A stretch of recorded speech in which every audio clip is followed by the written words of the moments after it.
What's up, everybody? Tom Pelissero here, across the street from the Vikings Winter Park headquarters. Shortly after we got to hear from Leslie Frazier, Rick Spielman, a little bit unexpectedly, there was a charity event going on out here. A few reporters showed up to cover the event. We were able to talk to them a little bit more on the same day that players are arriving for the Top 30 event that the Vikings hold every year, using their 30 visits, or at least most of them, in one fell swoop, getting a bunch of guys in to go through meetings with different position coaches, with coordinators, go through medical checks for some of the guys who weren't at the combine.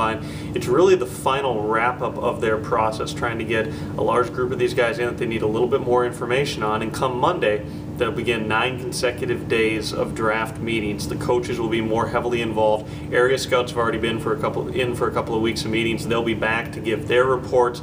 There will be a lot of back and forth, and before they take a break for the Easter holiday, they're going to hash out basically what's going to be their final draft board, although they'll continue to talk about it right up until April 28th. It's always interesting this time of year, the little things that they're trying to sort out with various players. It may be a hole in character, it may be a hole medically, it may be something else, but that they're just trying to determine whether certain guys fit in. But the one thing that we continue to come back to, and it's not just us saying it, the team knows it as well, the most important position on the football field is quarterback. The Vikings need an answer at the quarterback position, and that's why everything that they do in this draft, I believe, is going to be geared toward trying to get a quarterback. That doesn't necessarily mean trading up and taking Blaine Gabbert, who I think is the top quarterback on their board at this point. It's not just a matter of can they get to number 4, number 5, or number 7, or wherever they'd have to get to take Gabbert. It could be another guy that they like, perhaps Christian Ponder, another guy I think logically makes sense based on his accuracy, based on his leadership, being the complete package. Maybe they don't think that he's going to slide all the way down to their pick in the second round. Maybe they think he's available later in the first round. Okay, now do you try to package picks to move back into the first round to get a Christian Ponder? Or do you move back from the number 12 pick?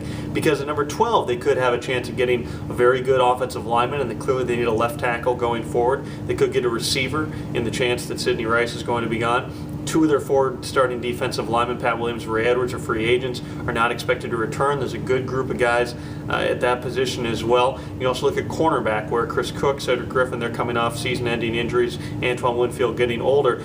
You may get a different caliber of player at 12 than you do if you trade back, and you also have to be worried about what about those other teams in between. The Miami Dolphins are sitting there at number 15. If you trade back from 12 to, say, 17, what if the Dolphins take that quarterback that you want? All these parts kind of fit together, and it's things that are going to evolve as we get closer to draft day. 95% of draft day trades occur while the team is on the clock, and most of the time it's teams that are not on the clock calling the team that is on the clock to try to make those deals occur.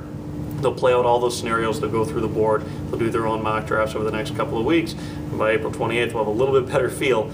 Of course, you never know what exactly is going to happen on draft day. Back with more all the way leading up to the draft at 1500ESPN.com. We'll see you.